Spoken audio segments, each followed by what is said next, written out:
Alegre, conversando com o prefeito Dalvo, ele que está recebendo em sua cidade uma nova tecnologia de internet móvel. Vai falar um pouco para a gente a importância dessa chegada para Rancho Alegre. Na verdade, eu dizia, por ocasião do evento há pouco no clube, do fato inédito, que é histórico para nós no Rancho Alegre, a começar pela vinda do ministro, né, das comunicações. Isso, ao longo da história do nosso município, de 51 anos, é a primeira vez realmente que isso acontece.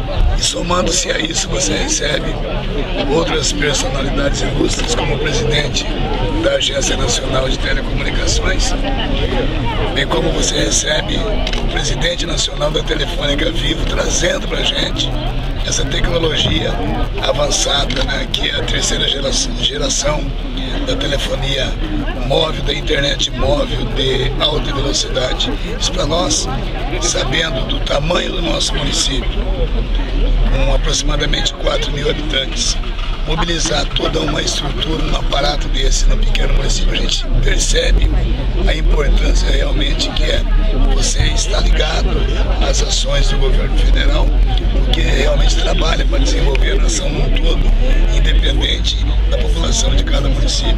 E nós somos agraciados, então, com o número, é bom gravar esse número, 2.832, é o número em que a Vivo cumpriu a meta que tem junto, então, a Anatel, o Ministério das Comunicações. Nós estamos bastante felizes, assim, pelo ineditismo do fato.